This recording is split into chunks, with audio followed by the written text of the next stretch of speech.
Can I just start with the business roundtable this week and what employers were hearing from government, and indeed what employers were telling the government in terms of being able to aid not only the rollout of vaccinations, but the assistance to the general community in coping with the coronavirus? Yeah, sure, Ross, and good to be with you as always. Well, we got to hear directly from the Federal Treasurer and, of course, General Fruin, get an update on how he saw the next few months unfolding, both from a supply and demand and a campaign perspective. And as you mentioned, businesses were there both to share their own ideas and perspectives and, of course, importantly, just to offer any help and assistance. And I think there's a variety of different ways that could happen. One of those is, of course, just helping to encourage and make it easy for our own employees. There were some big employers that were part of that roundtable, hundreds of thousands of Australians represented, so making it easy for them to get the vaccine. And then, of course, just offering other assistance, support, facilities and ways to for the government to really call on businesses to assist when that time is right. So your company itself, I mean, clearly you've got, many tens of thousands of employees. You already, say, for example, have a flu vaccination program that you implement every year with those employees. So how easy would it for you as an employer be to roll out the COVID vaccine right across your employees if they choose to have it? Yeah, it'll be very easy, I think, Ross, as you mentioned. As soon as supply becomes available, the provider that we've got, as you said, provides the annual flu vaccine. They're accredited. They're actually supporting the vaccine rollout at the moment, but just not as part of the corporate programs. They can draw on experienced immunisation nurses, which would be incremental to the labour force that's across the public health system. I think that's important to be incremental to that. So I think we could stand that up very quickly, but it's important that supply is available, and I don't think that will happen at least in the next month or two, because we don't want to be seen to be, of course, large corporates or their employees being brought forward in the queue. It's all about when there is sufficient supply, making sure that we're making it as easy as possible for both our employees and their families. And for the flu vaccine, we pick up the cost of that, and we're very happy to do the same to support a faster rollout of the vaccines. Just tell me also what you're hearing from a legal point of view, because I know there's been a lot of discussion as to whether employers can force employees to have a vaccination, given the fact, obviously, there is going to be legal rules about that as compared with maybe a customer. So in terms of the bank and where you sit right now with that question, it's pretty hard, given the fact that you want your employees to be safe in the workplace. So that's another aspect of this. How do you actually deal with that balance? Well, from our perspective, it's very much about encouragement, not mandating. I think that's consistent across large employers generally. We're, of course, making sure that people have got time off to go and get the vaccine. We've got a leading external specialist that we're bringing in next week to do a special Q&A session with all of our staff for the more than 40,000 of our team members, and we'll make that available.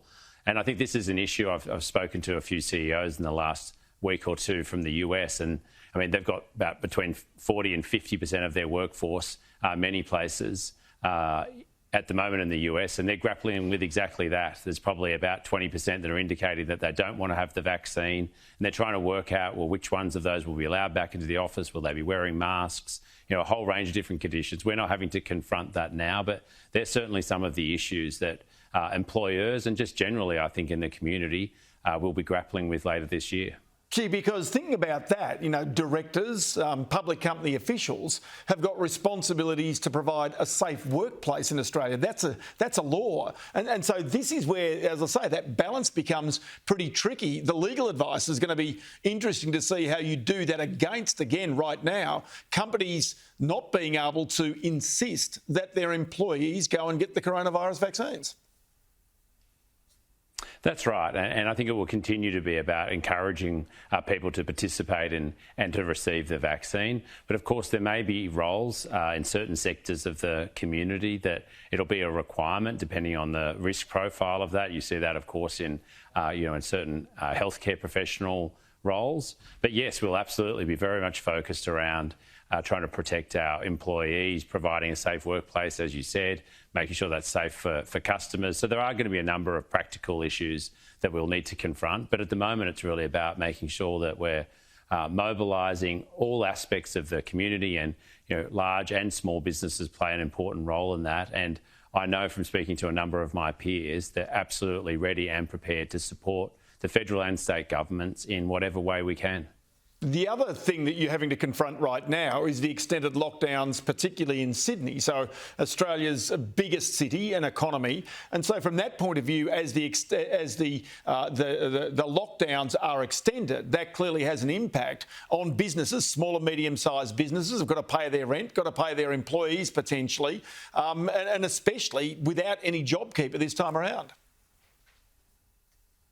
No, that's exactly right, Ross. It's clearly a concerning time for many businesses in different parts of the country, but particularly in Greater Sydney, as you said. And there's some industries which have been very hard hit. Some areas of Sydney, the Sydney CBD being an example, which is more or less deserted at the moment. So very hard for a number of small businesses there, and their livelihoods very much being challenged, which is, of course, one of the reasons that we have worked over the last day or so to put out a package right across the banking industry and around the country, particularly focused at small businesses, to give them the confidence to know that the financial institution that they bank with will be there to support them over the coming months. And we have to recognise that we are going to continue in a period of considerable uncertainty.